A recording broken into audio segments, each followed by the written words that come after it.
If everyone could please rise for the Pledge of Allegiance.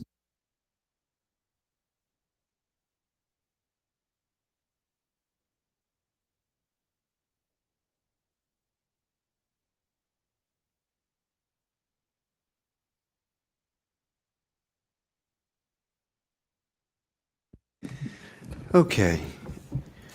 For special presentations during our next board meeting, which will be on April 28th, there will be a presentation for the 25-26 school year final budget, and as well as a hearing for the final budget.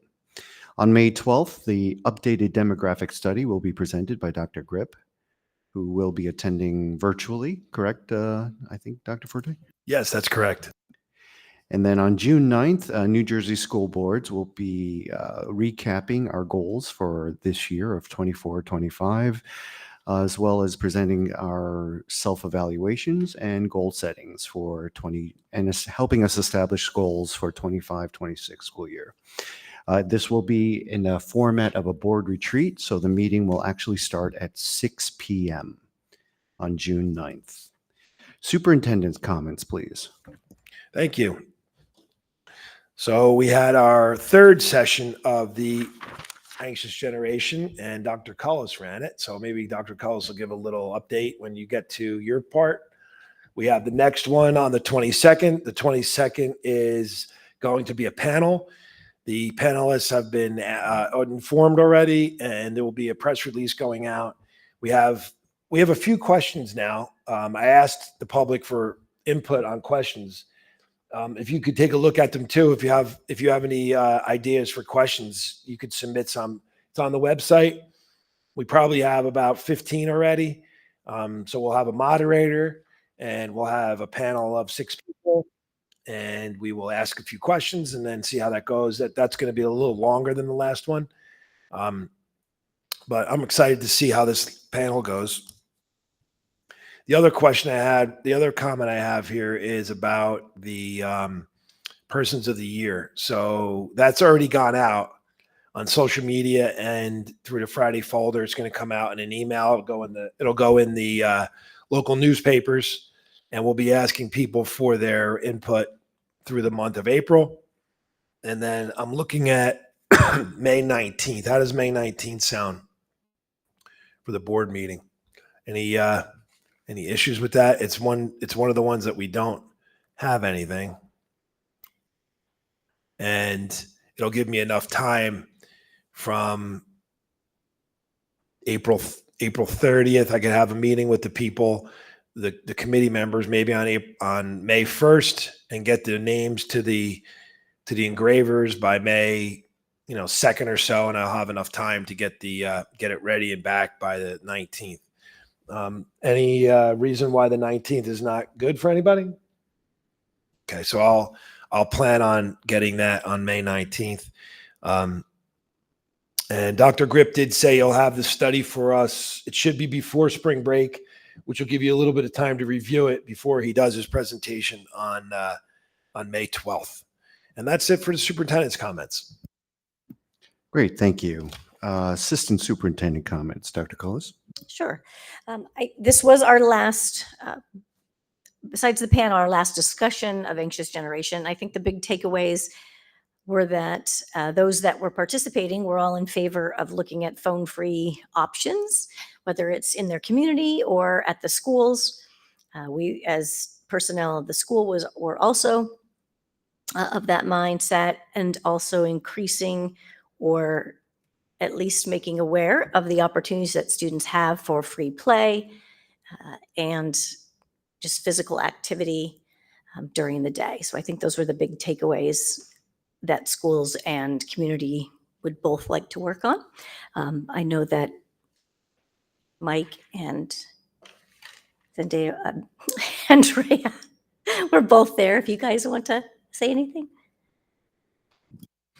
Yeah, first of all, Dr. Cullis, thanks for leading it. I think it was an interesting discussion. I think that not many people understood maybe our policy within the school, although slightly different than what is talked about in the book. It certainly removes them a little bit from social media or at least from their phones. I talked to Dr. Forte actually today about this. I was asking him, can we, and one of the things I think that's really tough with this generation, and by the way, it's not even just this generation, because even people that I have in their 20s that work for me, even in their 30s, it's the difference on how to communicate on technology, like when a text message is appropriate, when a social media post is appropriate, and when a phone call or a face-to-face meeting is more appropriate. And I don't know if that's something we can infuse in the curriculum. We can discuss in have a speaker come talk about it. Sometimes I say infusion the curriculum because I feel like sometimes when we have a single speaker, it's like a hit and run. You don't remember it. But if it's something we can start talking to the staff about to get them to understand how to communicate appropriately, it's just a little bit of a thought that I was having as I was reflecting on the last book study. But I thought it was a really great dialogue and discussion. I think we got to a point where it's easy to talk about this problem. It's hard to talk about the solution to it because I think there was like a pause in the beginning and nobody wanted to talk. So then when the conversation started getting going, I think it was good, but it still got to a point where it's really hard to make these decisions on what to do about it because it's such a big problem that I think it's hard to figure out those individual things that might make a small difference. So I don't know. I don't know how to change that, but that was really, I think, what the room was kind of feeling like to me. Just to add, I think it's a great conversation starter, and it's a great jumping off point from the last discussion. Hopefully in the panel, we'll see maybe some strategies on how to really have those next action steps for us. And I do think it kind of comes back to us as a board. So I think there will be discussions in the future in terms of maybe in IMP or governance or somewhere where it can live, where that conversation can start with us with what does that look like for our schools and for our district. Just to add one more thing too, I was just thinking, I mentioned this to Dr. Forte also today. The challenge with this is that we had a really great group of parents that seriously want to make a difference, but we have that might say they shouldn't have their phone at all, or it should be put into a locker as you walk in the building and everything. You have as many other parents that are going to say, I need to get a hold of Johnny if there's an emergency, or I need to get a hold of him for this or that, or if there's a lockdown, I need to know what's going on. So I'm not saying good or bad. I'm just making a statement as to what we may see as we move through a process. If we were to make any changes, that you're going to see as many individuals that might have a challenge or an issue or not believe that it's the best route to go. Thank you. And just an update on the kindergarten registration. We're sitting at 150 students right now. Lakeview at 71, Riverview is 66, and I have 50 students that I'm just holding in the flexible attendance zone at this point. This concludes Assistant Superintendent's report. Thank you, Dr. Cullis. Business Administrator comments, please. During the last meeting, I mentioned that the district received notice that we were needed to implement the breakfast program at Lakeview. I did request a waiver, and they granted that waiver last Thursday, and we will have to implement it for the 26-27 school year. Another comment, if you are intending to attend the New Jersey School Board Conference in October in Atlantic City, please let me know. I did make reservations for everybody, but I do need to cancel if you're not coming. Thank you. Excellent. Thank you, Ms. Gorowski. We'll now go ahead and open up the evening for public comments at 7:40 p.m. Seeing no one in the chambers and no one online, we're going to close it at 7:41 p.m. Old business, no action to be taken. Ms. Adelis, can you walk us through that, please? Sure can. At the next meeting, myself or someone else will go through the following resolutions for approval. The board reports for March 2025, the education reports for March 2025, the minutes for March 2025, special meetings and regular sessions. Thank you. Next item on the agenda is new business action to be taken. Mr. Capello, can you walk us through personnel, please? I'd be happy to. If there are no objections under personnel, I would like to move items 1 through 4. Item 1 includes resignations, retirements, employee leaves, extra pay, salary adjustments. Those items include 2 resignations, some leave replacements, some lunch recess aid replacements and resignations, and also retroactive math tutor and additional hours for a 20-hour math tutoring. Number 2 is a board approve an employee for an extended leave of absence under the FMLA Act. And finally, number 3, another approval for FMLA. And then finally, number 4 is to resolve to hire a new house substitute and via tele. I'll second. Thank you. Questions or comments? Roll call, please. Dr. Moore, Yes. Ms. Segelis, Yes. Ms. Astorino, Yes. Mr. Cass, Yes. Mr. Anderson, Yes. Mr. Capello, Yes. Mr. Kim. Yes. Dr. Moore, can you walk us through IMP, please? Yeah, I'd like to move the following for approval under following resolutions under instruction and program. Item number 1 is to approve the following Title III consortium purchases for, looks like Long Hill Township, Mine Hill Township, Riverdale, Rockaway Borough. Second. Thank you. Questions or comments? Roll call, please. Dr. Moore, Yes. Ms. Segelis, Yes. Ms. Astorino, Yes. Mr. Cass, Yes. Mr. Anderson, Yes. Mr. Capello, Yes. Mr. Kim. Yes. All right, there are no actions under governance, so Mr. Anderson, under finance, please. Sure. If there are no objections, I'd like to move under D, finance, the following resolutions.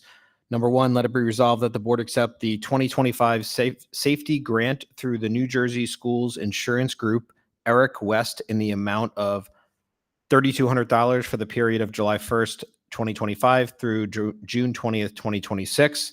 And item number 2 is let it be resolved that the board approve the attached contract for student number 203023333 for the 2024, 2025, 2026, and 2026-2027 school years. I'll second. Thank you. Questions or comments? Roll call, please.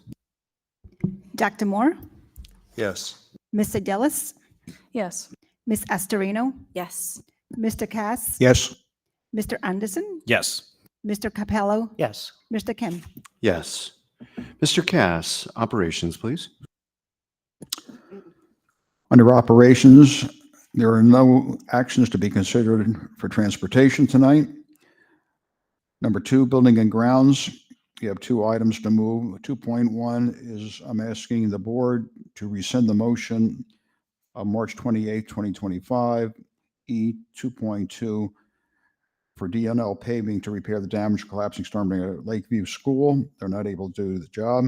2.2 is that the board approve the attached quote from R. Ulrich and Son LLC in the amount of $5,000 to be paid from maintenance reserve, and the repair is necessary for the damage and collapsing storm drain at Lakeview School lower parking lot. Can I have a second? Second. Oh, thank you. Mr. Anderson, thank you. Questions or comments?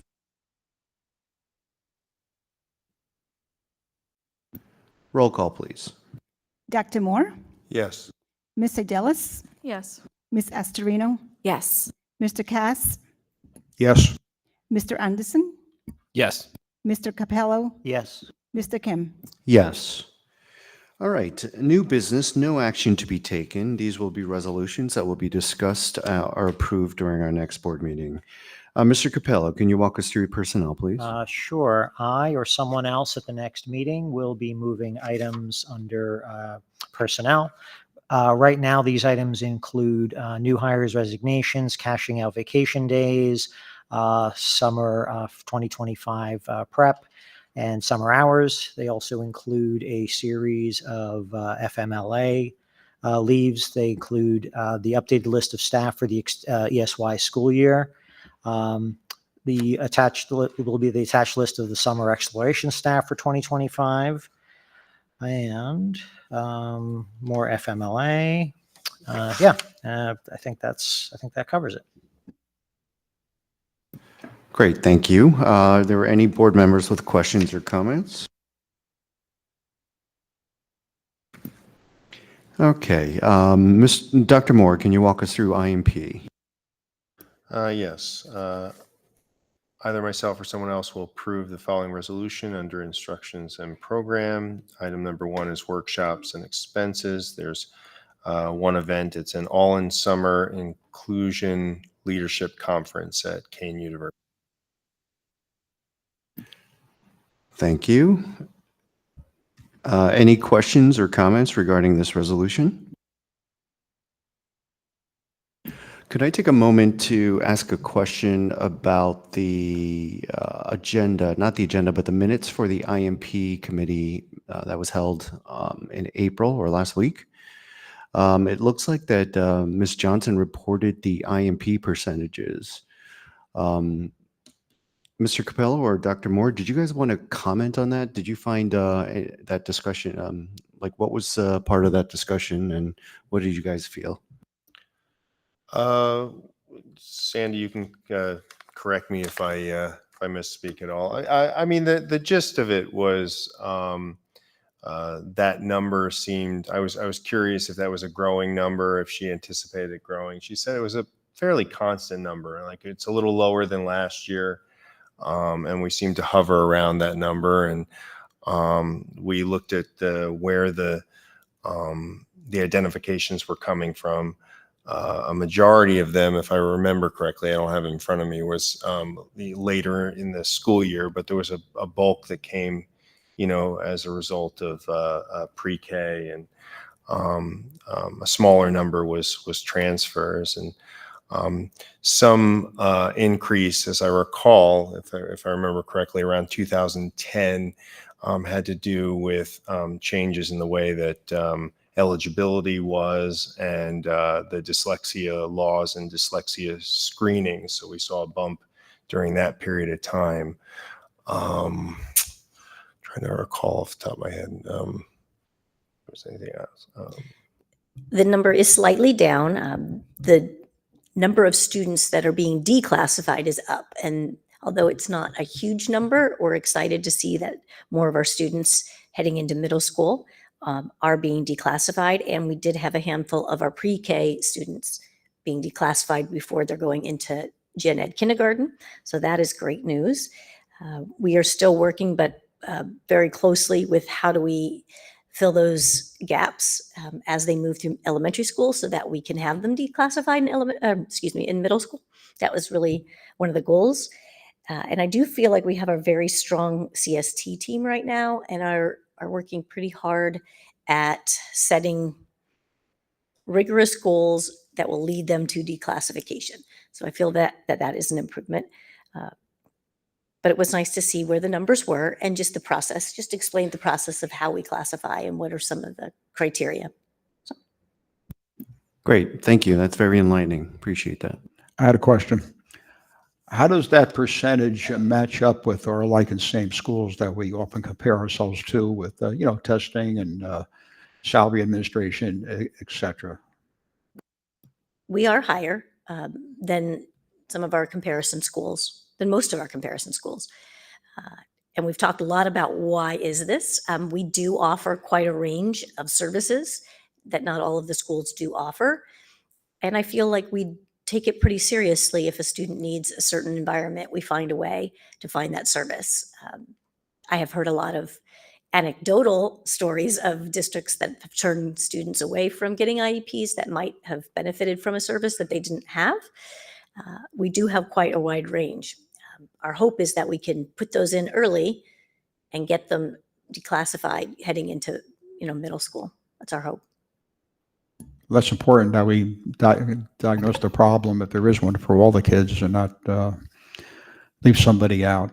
And I would guess that the state would be higher if you lump the whole state together, or those stats aren't available. I don't know what the actual classification rate is at the state. We've pretty much been comparing ourselves to our area. I think that ours is on the higher end. You know, when we look at it, we are always trying to see what would be a realistic number, but it's very hard to say that it's hard to say, let's try to get it lower, because it's the only way that it gets lower is if our students are able to achieve, and either they have found strategies to work through disabilities, or well, that's really the only way, because the disability will still be there. It's just that, can we work through strategies to get them to compensate and be able to get to an achievable level? No, it sounds like it's a good plan, and it's working. It's like a turnstile, because eventually our kids go on to high school and they're not in that percentage, but you're getting a new bunch of students to evaluate, and some of them will eventually go in there. We do have our preschool has more than doubled in the last decade of the number of students that are coming to us through early intervention, child find, where there are advocates in the community that find children that may need those services. Great, thank you very much. If there are no other questions or comments, we'll move on to governance. Under governance, we are going to be reviewing for first reading 3 policies. The third policy is the board committees that we're revising to include the governance committee and the roles that the governance committee thought we could be responsible for. So please feel free to look at that and see if you have any comments regarding that. The first 2 policies are actually in reference to a comprehensive equity plan, which is being mandated by the state. And I want to thank Dr. Forte and the administration, because there was a list of over 100 different policies that needed to be updated, and they found only 2 that the Denville bylaws or policies were sort of not in compliance. So 2 out of over 100 is a phenomenal statistic. So thank you, Dr. Forte, for keeping us up to date with all the policies. The second resolution is the resolution that so I sort of put together under Mike's advisement to discuss the economic impact, or the impact to the Board of Education's from all the housing development policies that the state is enforcing. So this resolution is, whereas the Denville Township School District is committed to providing high quality education to all students while maintaining reasonable class sizes and ensuring adequate resources for instruction and student services. And whereas the state of New Jersey housing development policies have led to an influx of new residential construction within Denville Township, resulting in significant increase in student enrollment within the district.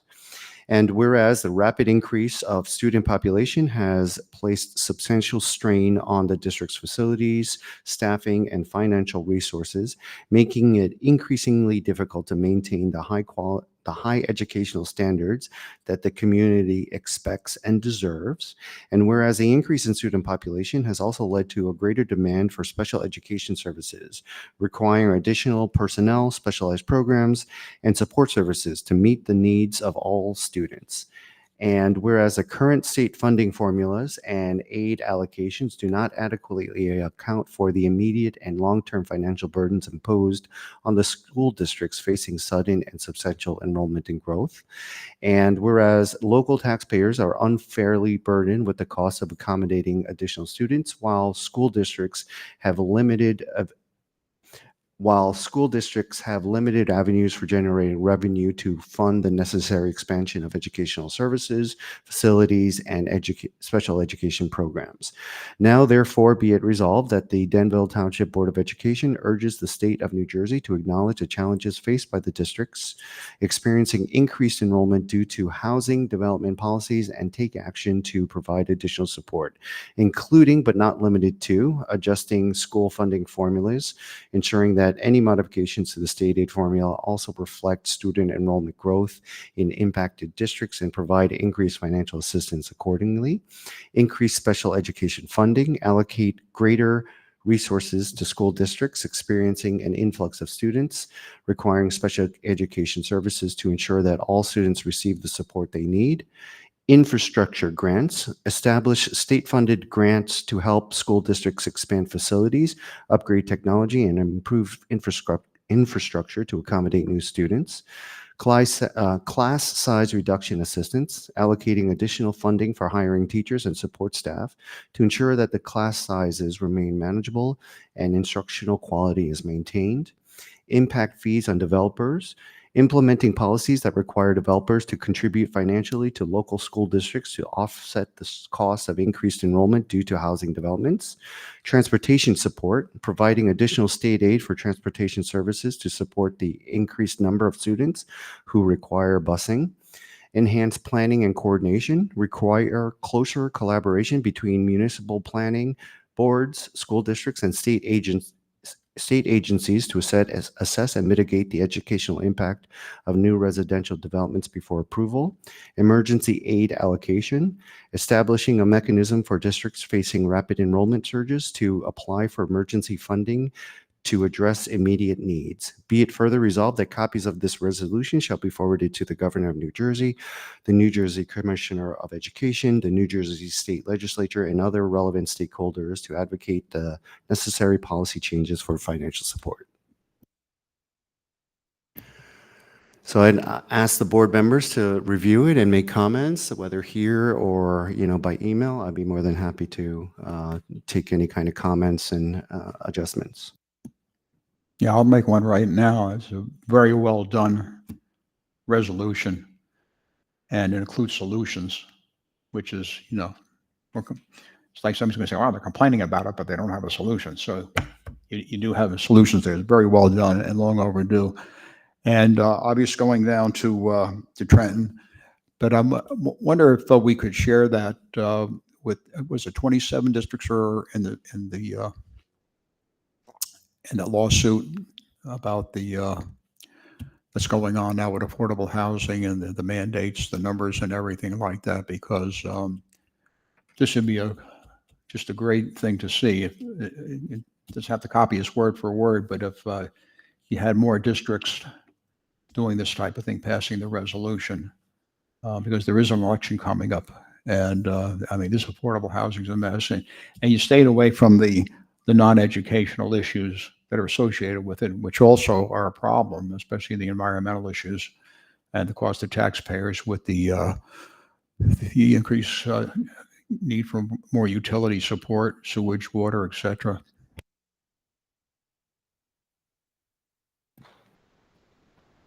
Okay, we'll be voting on that resolution during our next meeting. So if there's any other thoughts or changes or suggestions, I'll be more than happy to listen to them.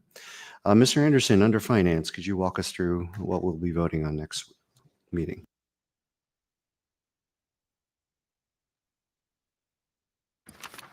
Sure, let me just get back to my spot. At the next meeting, under D Finance, I'll be moving our normal checks list, as well as the 2025-2026 budget for the Denville Board of Education. The numbers are listed in the agenda and the full resolution. We'll read through it at the next meeting, but please feel free to ask any questions tonight or before the next meeting. And the final item will be, so far at least on the agenda, is to approve the resolution regarding providing milk for students for the 2025-2026 school year, and the listed prices are in the agenda.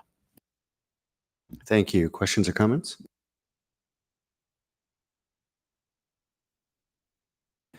Okay, Mr. Cass, can you walk us through the operations portion, please?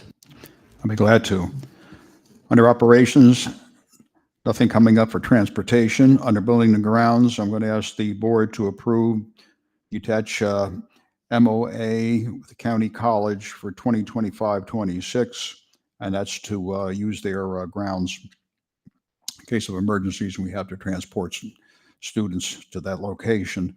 Item 2.2 is to approve the attached shared services agreement with the Township of Denville for the purpose of sharing services of Class 3 Special Law Enforcement Officers for the 2025, 2026, and the 2026 and 2027 school year.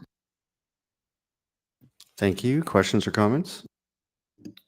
If I could, just one about the Class 3 officers. In watching the news lately, I know there's been some pretty large districts in northern New Jersey. Actually, Wayne is one of them that has a significant budget crisis, and they are looking to either phase out or switch out of their Class 3 officers and try to find another solution.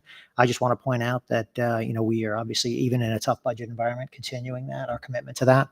So I think it's admirable because, again, a lot of districts are really struggling to keep that program going. Thank you for pointing that out, Mr. Capello. Did you notice there was, I believe Middletown, I think it was Middletown recently, they were just about to get rid of it. And the township is picking up a much larger share now. And I think that has to do with the fact that the township budget gets to be passed, right? And they can do things without some of the things that we can't do. But I did notice what you're talking about in several districts. It's a financial burden. It's not, I'm not going to say it's not. And Damaris and I are going to talk a little bit about a possible funding question after we get this budget passed, and then we'll bring it to the Finance Committee to talk about if we want to go forward with that.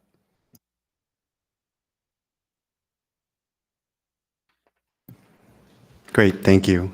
Any other questions or comments? Okay, the next item is for the good of the cause. Committee reports, correspondence, discussion items, or other items that board members wish to discuss in today's meeting.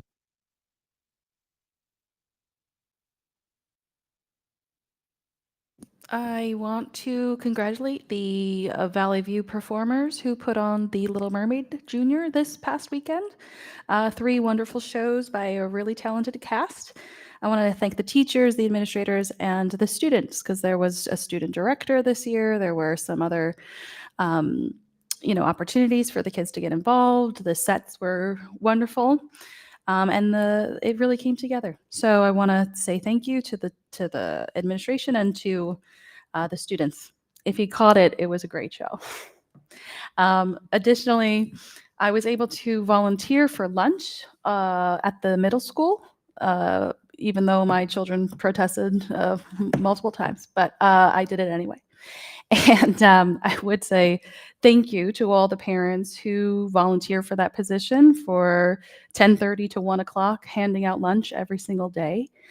It was not easy. It was not easy. And I think we should have a conversation about that, about, providing some help there. Or if you can volunteer, please do. But it's a big job. But thank you.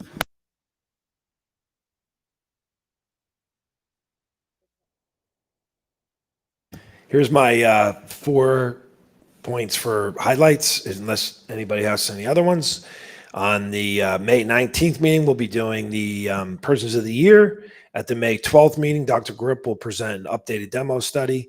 On April 28th, we'll have the board 25-26 budget and approval. And the board approved the $3,200 safety grant from our insurance carrier. Anybody have anything else to add? No, that sounds good. Thank you. I do want to share a few things that are going to happen as well. We do have Dr. Forte's review that we have to provide. So please look for an email from me this week, which will include maybe links for his review that we'll have to have an evaluation done. And then we'll have an executive or board retreat on May 19th. Prior to the May 19th meeting to discuss his evaluation. We also have a board self-evaluation as well. I would like to use the new school boards tool that's similar to the superintendent tool that's provided by New Jersey School Boards. So that will also be included in my email to the rest of the board so that we could provide a self-evaluation that will be presented during the June 9th meeting. I think that's everything. Yes, okay. Any other board members? Not that anyone needs to be reminded, but spring break is next week. Just so Thank you. y'all know.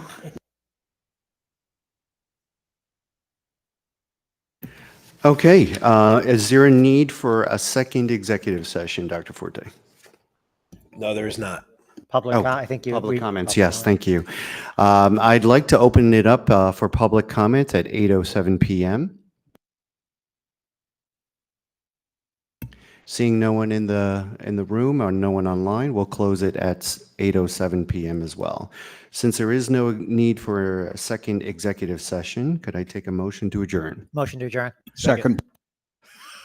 I heard Mr. Capello, but I'm not sure about the second, so I think Mr. Cass. got Mr. it, but Cass, second, okay. yeah. He beat me so fast. All in favor? Aye. Aye. Aye. Any nays? Abstentions? We are now adjourned at 8:07 PM. Thank you, everyone.